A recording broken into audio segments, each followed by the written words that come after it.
bishaan najaxno baraarnay nasiibku bishuu wacnaaday bishii nabaday agosto bishaan nasanay agosto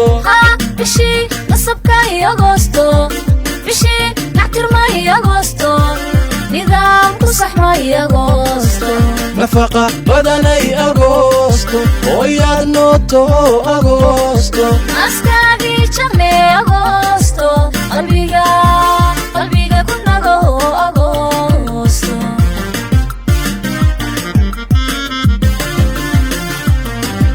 bishaan najaxno baraarnay nasiibku bishuu wacnaaday bishii nabaday agosto bishaan nasanay agosto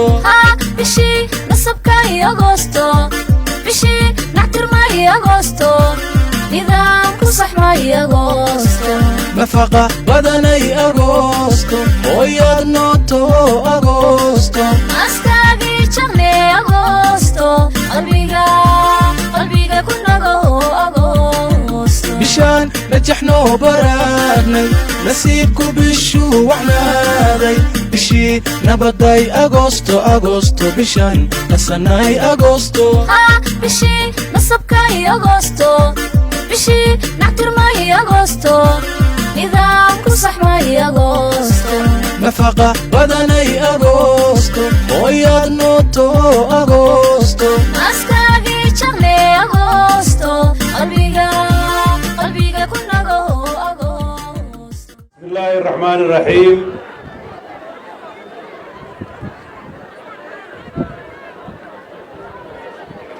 madaxweynihii hore ee puntland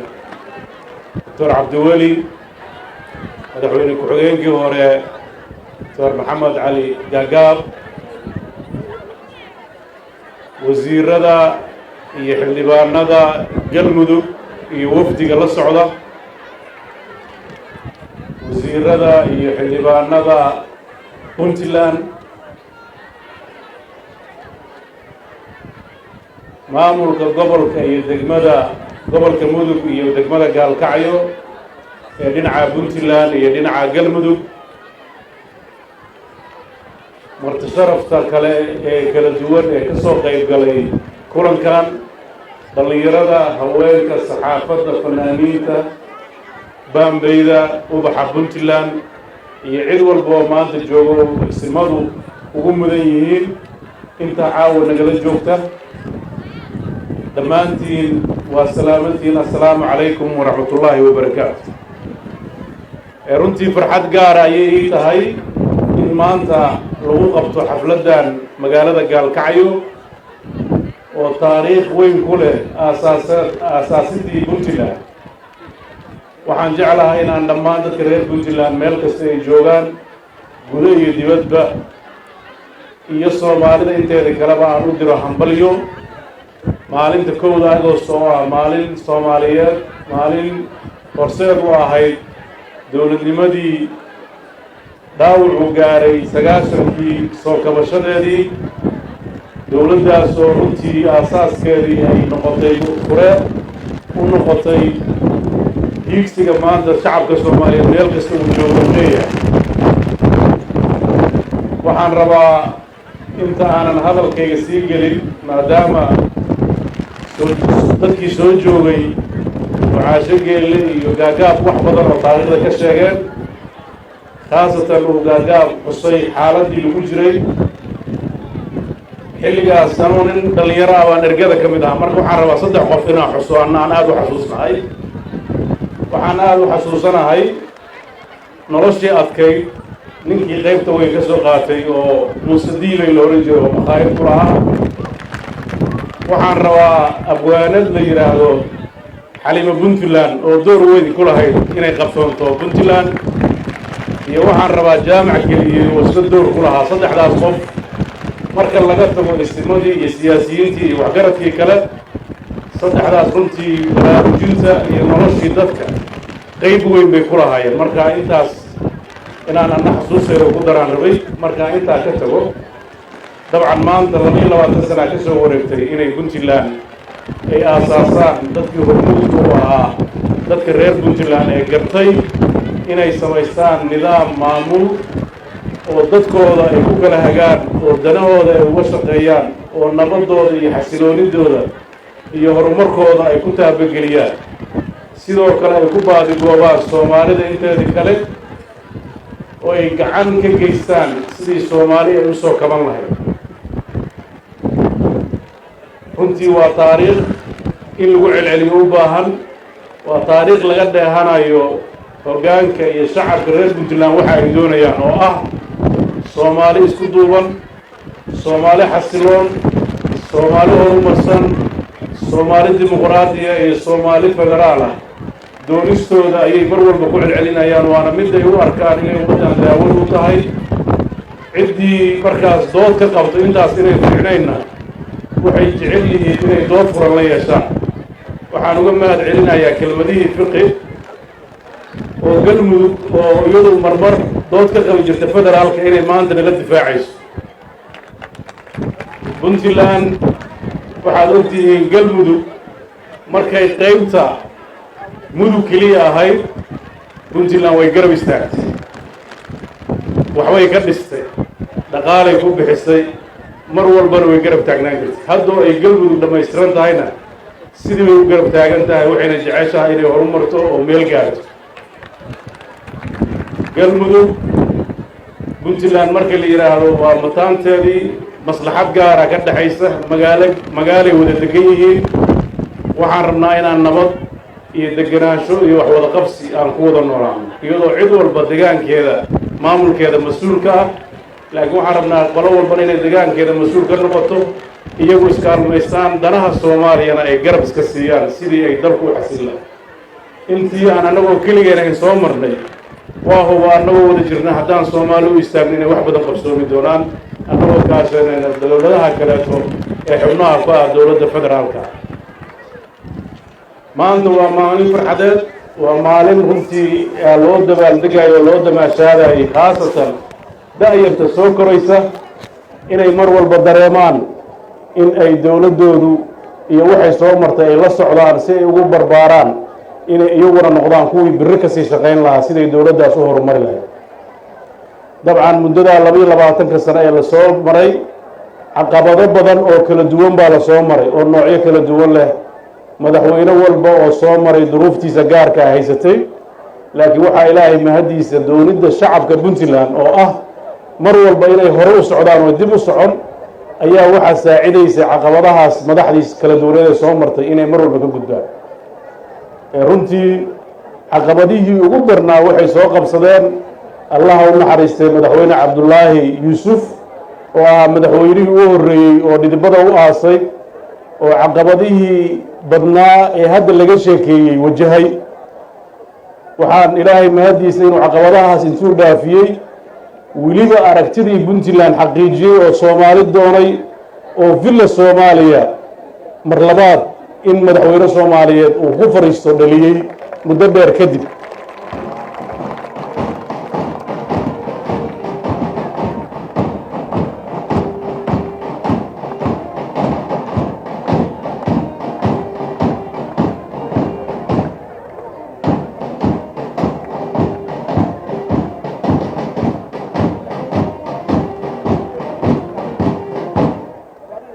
hoggaankii puntland oo ismo iyo siyaasiyiin iyo aqoon-yahan iyo waxgarad iyo haween iyo dhalinyaro lahaa wixii ay soo qabteen dadka maanta jooga hiil waxay ugu tari karaan inay waddadii ay jeexeen ay sii hayaan oo ay sii hirgeliyaan intii hadba karaankooda ah dowladda puntland ee maanta jirta runtii caqabadaha haysta waa ay ka duwanaayeen caqabadihii kuwii hore haystay waxay isugu jireen caqabado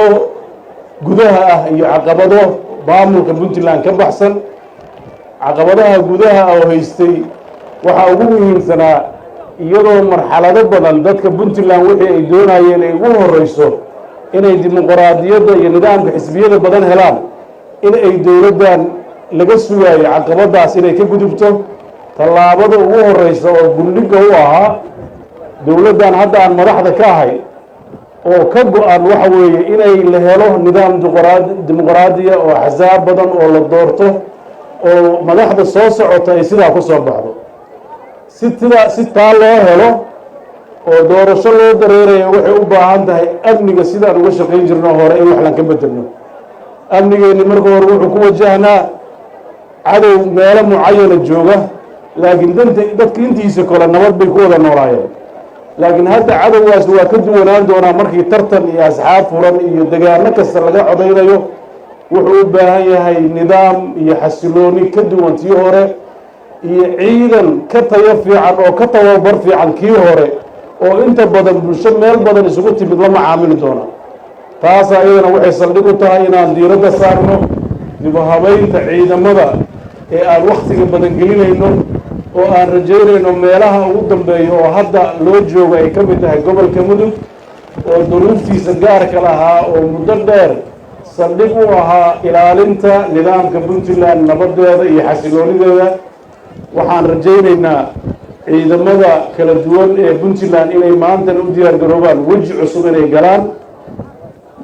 isbeddelka ciidan ee la wado ee tayeynta iyo tababarka iyo nidaamka la wado waa mid xirfadooda kor loogu qaadayo si ay marxaladda cusub ugu diyaar garoobaan waxaan ka rajaynayaa sida madaxweynihii hore uu sheegay in gacan weyn laga geysto qodobkaas oo runtii qodob muhiima waxaa puntland ka socda horumarro kala duwan oo dhinaca jidadka ah muddadii u dambeeyey waxaa socda horumarinka ku saabsan dhinaca garacad iyo tuurdibi waxaa socda horumar ku saabsan xagga waxbarashada waxaa socda horumar ku saabsan dhinaca caafimaadka waxaa socda horumaro dowladda iyo shacabka iyo dadka deeqbixiyaashaaba iska kaashanayaan oo la dhihi karo waa nidaam runtii haddii ay wax kaga dagan karaan deegaanada kale iyo dowladaha kale ee xubnaha ka ah iyo dowladda federaalka waa nidaamka puntland maanta ay marayso oo 22 sano ay meel maanta la tiigsan kara ay soo gaartay waxaan rabaa halku-dhigga puntland ee ah horumar dhaqaale iyo horumar dimuqraadiyeed oo saldhiggiisu amni iyo xasilooni yahay inay bulshada puntland meel kasta ay joogtaba ay ka shaqayso oo gacanta isu qabsato oo horumarkaa laga shaqeeyo waxaa kaloo puntland iyadana qorshaheeda koowaad ah in ay taabogeliso nidaamka iyo wada noolaanshaha galmudug ee bilowga ah oo muddada soo socday safarkaygii dhuusamareeb ilaa gaalkacay wuxuu astaan u ahaa inaan nabaddaas dhidbada u aasno oo ay dib dambe u noqonin waxaan rajaynayaa annaga iyo galmudug oo isku duuban hal cadow oo keliya noo soo harayo waa cadowga shabaabka marka mudug la joogo cadowga shabaabka sida uu fiqi sheegay ayaan ku raacsanahay waxaa la rabaa maraaxishii lasoo dhaafay ee gobolka mudug ay ku sugnayd inay ka gudubto oo marxalad saxa oo ay sharaftii iyo karaamadii iyo dadnimadii lagu yaqaanay la soo noqonayaan oo magaaladooda iyo caruurtooda iyo haweenkooda iyo dadkooda ayan cabsi dambe ku noolaan oo sidaan oo kale saacadahay rabaan halka uga caweeyaan dhinaca galmudug uga caweeyaan dadku isku socdo dad walaala ah oo gacmaha haysaystay noqdaan cid ku dhex jirtaana aysan jirin oo maaragtay nabadooda ay hor istaagto intaa markaan uga baxo arrimaha puntland iyo galmudug dabcan dowladaha xubnaha ka ah ma jiri karaan haddaan dowlad dhexe oo federaala aysan jirin dowladda federaalka jiritaankeeda wuxuu muhiim u yahay dowlad soomaaliyeed oo sharaf iyo karaamo leh oo adduunka wax la qaybsata oo sumcad leh oo degaanka soomaaliyeed oo dhan system isku mida ku maamusha runtii dowladda federaalka wakti badan baa la geliyey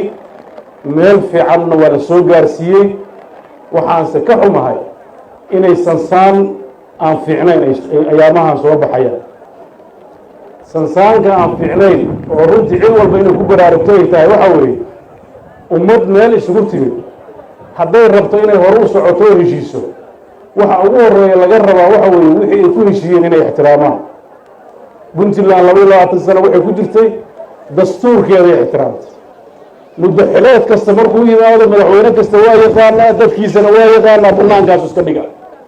doorashaa la galaa ciddii ku guulaysataa si sharafa loogu wareejiyaa wax dib u dhaca ma leh meeshii baa laga ambaqaada subaxdii anigu aan maalintan tartanka ku guulaystay anoonu hoolkii ka bixin ayaa shaqadii dowladdu socotay wax iska dhimay ma leh degaan walba dadkii joogay waa shaqaynayay kii cabdiwelina sidaasoo kale ahayd farola sidaasoo kale u ahaa cid walbo soo martay madaxa sidaasoo kale ahayd waxaan u baahannahay dowladda soomaaliya inay ixtiraamto dastuurka maalmihii u dambeeyey waxaa socda xadgudubyo dastuur oo dhowr ah kuwo horaan u sheegay ma rabo inaan ku noqdo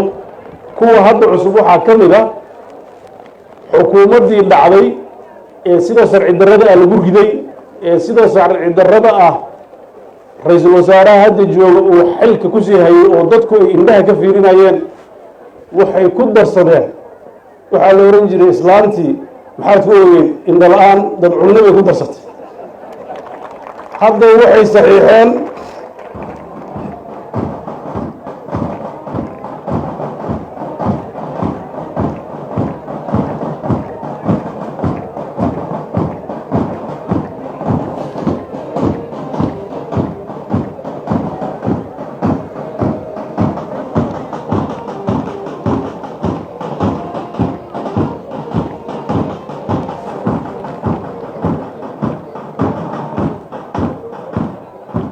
golaha adeega garsoorka oo ah qodob aada muhiim ugu ah dowlad dhiska soomaaliya oo hay-adda saddexaad ee aasaaska waa weliba sharciga oo weliba uu ka dhalan doono hay-ad maxkamaddii dastuuriga ahaa sida sharci darrada ah ee loo maray iyo iyagoon awood u lahayn inay saxiixaan oo garyaqaanadii ay ka qayliyeen oo bulshadii rayidkaa ka qaylisay oo cid walba ay sheegtay waxaan leeyahay dowladda soomaaliya anima dhahaya madaxweyne maxamed cabdulaahi farmaajo arrintaa ha ka digtoonaada dalkan hadduu soo kabanayaa dib dambe yaan loogu celin kala irdhow qodobkaas waa qodob muhiim ah arrinta ku saabsan khayraadka oo ku saabsan batroolka iyadana yaan lagu kadsoomin caalamkana waxaan u sheegayaa hantida dadka soomaaliya oona heshiis ku ahayd ciddii gadatay iyadaa mas-uulka ah puntland horey u sheegtay xeerkaas kama tirsana guddiga la sheegaya cid kuma darsan dowladda hadda 3 bilood 4 bilood u hardana shuruucdaas xataa dowladda rasmiga oo ra-iisul wasaare sax hadday soo magacaabaan xataa howlahaas inay isku mashquuliyaan maaha ra-iisul wasaare hadduu soo magacaabayo iyo xukuumaddiisu muddaxileedka iyadoo dhiman waxaa laga rabaa dalka inay doorasho geliyaan wax kaleeto inay wakti ku dhumiyaan lagama rabo arrintaasna waa fariin cad oo aan rabo inaan dowladda federaalka u diro intaas waxaan rajaynayaa iyadana in shirkii dhuusamareeb loo ballansanaa iyadana inuu sidooda u qabsoomo oo dadka soomaaliyeed iyo dowladda soomaaliyeed iyo xukuumadaha dowladaha xubnaha ka ah ay isu yimaadaan oo niyad saxa lala yimaado ayaantii horeeto waxaan idhi niyad wanaag baan ku tagnay laakiin markaan dowladda federaalka xisaabtan baa uga tegi doonaa niyad wanaaggii iyagaa ku cayaaray tii horeeto siday ula dhaqmeen waa la xisaabtamayaa dalkana si saxa ayaa la rabaa in danihiisa looga wada shaqeeyo cid marti ugu aamo leh dowlad walba waxaa la rabaa bareeraheeda inay dhiibato waxa dadka danta ugu jirta inay ka hadasho waan rajaynayaa soomaali isku duuban oo marxaladdan ka gudubtay in la hadlo waxaan kusoo gebagabaynayaa baaq aan u diraayo dadka soomaaliyeed meel kasta ay joogaan oo aan rajaynayo in ay dalkooda u naxaan danihiisa ay ka shaqeeyaan duruufaha adag ee soo wajahana ay mid ka noqdaan puntland haddaan nahay dardaarankii isimada oo maxamed shirwac islaam garaadka maxamed cilmi shirwac oo halka iga soo jeediyey dardaarankiisii baan ku shaqaynaya inaan bulshada soomaaliyeed mar walba dalahooda ka shaqayno inaan u dhibrino oo annagu mar walba dulqaad muujino waxaan rajaynaynaa laakiin wixii khalad ku ah soomaalida iyo puntlandba inaan ka hadalnaan rabnaa haddana annagu intaa ixtiraamayna waan rajaynaynaa intaana lala garto hadalkeennu wuxuu ku aadayaa waa wax dhis waa soomaali midaysan waa soomaali dimuqraadiya waa soomaali federaala waa soomaali danaheeda ka tashata waxaan aada iyo aada ugu mahad celinayaa mar labaad iyo saddexaad wafdiga galmudug ka yimid oo wasiirku hogaaminayo wasiirada kaleeto oo runtii wada shaqayn aada u ballaaran iyo kalsooni dhis muuqanaysa runtii inay taabo gashay aan ka wada shaqaynay waxaan ku faraxsanahay magaalada gaalkacyo mararka dambe oo la imaanayo iyadoo sidaan ka horumarsan ka qurux badan fariintayda u dambaysa waxaan u dirayaa deegaanka gaalkacyo meelaha ay iska galaan galmudug iyo puntland guryaha durduursan dadkii lahaa ha dhistaan colaadami ma jirto xaafadda garsoor iyo xaafadda ka soo horjeeda dadkii lahaa hadday dibadda joogaan hadday dhulka joogaan waa inay dhistaan waa inaysan noqon meel tuugada ku dhuumato balaayada laga soo abaabulo shabaabka guri u noqoto galmudug waxaan rajaynayaa nimankii reer gaalkacyood oo xamar aaday war soo noqdo dalkiina dhista idinkana axmed fiqwaasheeg wuxuu yidhi waa soo noqonaynaa waxaa la rabaa guryihii la dhiso magaaladii la qurxiyo nabadgelyadii laga wada shaqeeyo waxaa inoo ballana dalkan oo qurux badan inaan isku soo noqono kulamada dambe aad baan u mahadsantihiin sida wanaagsan ee aada uga soo qayb gasheen waan iniga mahad celinayaa dhammaantiin wasalaamu calaykum waraxmat ullahi wabarakaatu